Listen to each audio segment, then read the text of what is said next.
Hola, profe, espero se encuentre muy bien. A nosotras nos correspondió hablar de la deficiencia selectiva de IgA. Esta enfermedad es la inmunodeficiencia primaria más frecuente en humanos y pertenece al grupo de inmunodeficiencias humorales.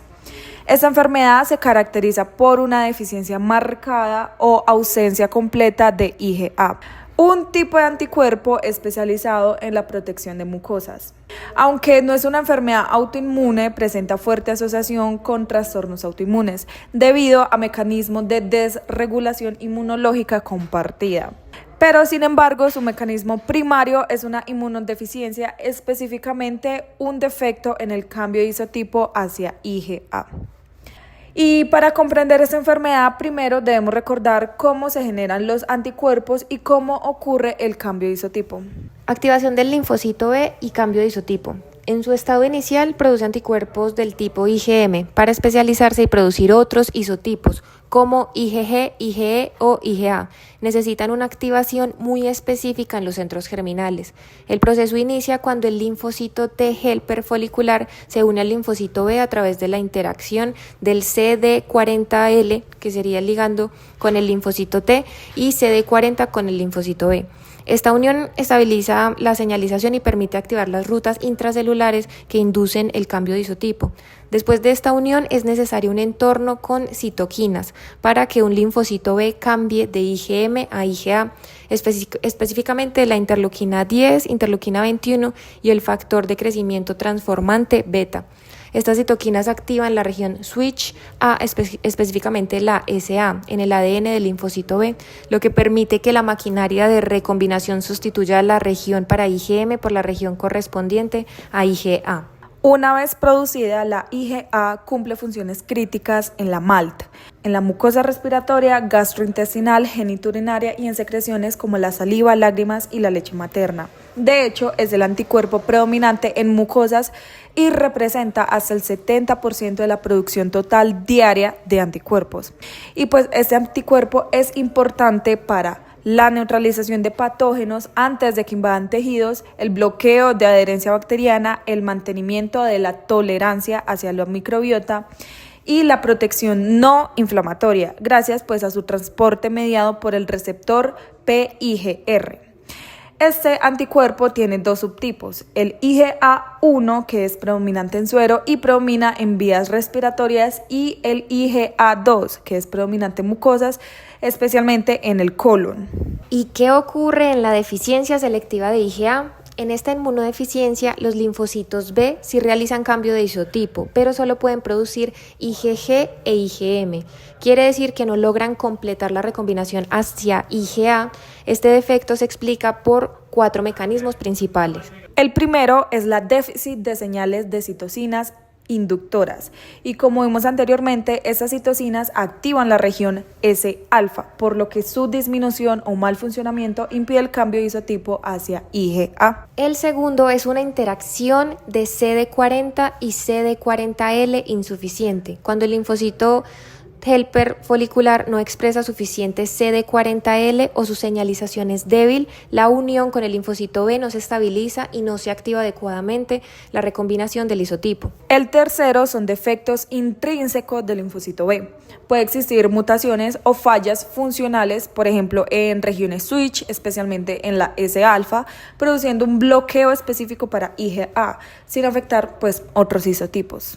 Y por último, una base genética en la que existe una fuerte asociación de ciertos haplotipos antígeno leucocitario humano como el B8, el DR3 y DQ2. Estos mismos haplotipos se asocian a enfermedades como enfermedad celíaca y tiroiditis autoinmune, lo cual explica la coexistencia frecuente de autoinmunidad en estos pacientes. En esta inmunodeficiencia, el 60 al 70% de los pacientes son completamente asintomáticos. Cuando hay síntomas, se debe al déficit de defensas en mucosas y aparecen las manifestaciones clínicas tales como infecciones respiratorias recurrentes, ejemplo, sinusitis crónica, otitis media, bronquitis, neumonía recurrente. También infecciones gastrointestinales como diarrea crónica, giardiasis, mala absorción, sobrecrecimiento bacteriano. Alergias por hiperreactividad mucosal como asma alérgica, rinitis alérgica y dermatitis atópica. Y como previamente mencionado, enfermedades autoinmunes como la enfermedad celíaca, tiroiditis de Hashimoto-Graves y artritis reumatoide, y ocurren hasta en 20 o 30% del paciente. En otros casos también se presenta riesgo transfusional. Pacientes con IgA indetectable pueden generar anticuerpos anti-IgA, lo cual puede causar anafilaxia durante transfusiones con sangre que contengan IgA. Y las complicaciones más comunes se asocian con infecciones respiratorias y neoplasias malignas, como bronquiolitis obliterante, que es una obstrucción de las vías respiratorias más pequeñas del pulmón debido a la inflamación, la neumonía y el adenocarcinoma de estómago y linfoma. Para diagnóstico de estas enfermedades tenemos unos criterios diagnósticos como los niveles de IgA sérica por debajo de 7 miligramos por decilitro o indetectables, IgG o IgM estén normal, que tengan una edad mayor de 4 años, que es cuando se espera que los niveles de inmunoglobulina A hayan alcanzado su madurez, y también la exclusión de otras causas de hipogamaglobulinemia. Y dependiendo de la historia clínica se hacen pruebas adicionales como tamizaje para celiaquía para descartar esta enfermedad autoinmune, pruebas de función pulmonar y el TAC de senos paranasales y de infecciones recurrentes. En el tratamiento y manejo de esta enfermedad no existe una terapia capaz de aumentar la inmunoglobulina A directamente. El manejo se basa en control y prevención de infecciones.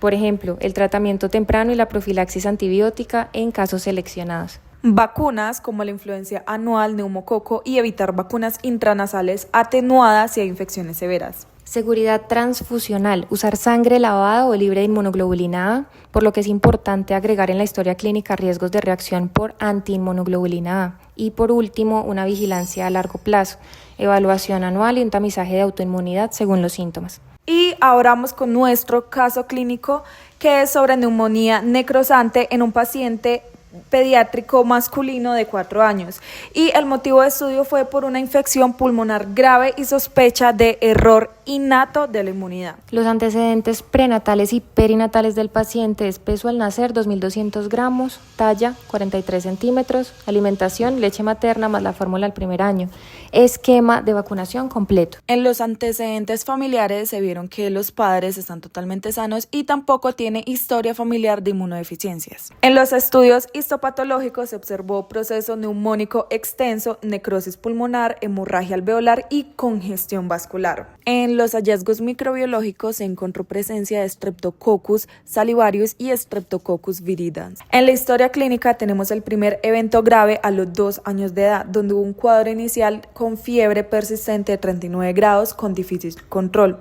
En el laboratorio se encontró leucocitosis con neutrofilia más trombocitosis.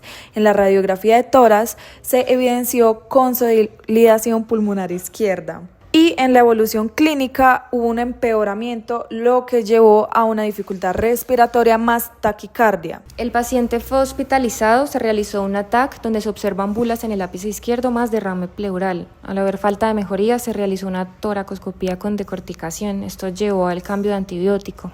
De ceftriaxona se pasó a vancomicina más peropenén, luego se realizó una nueva TAC donde se observa cavitación necrosante del lóbulo superior izquierdo.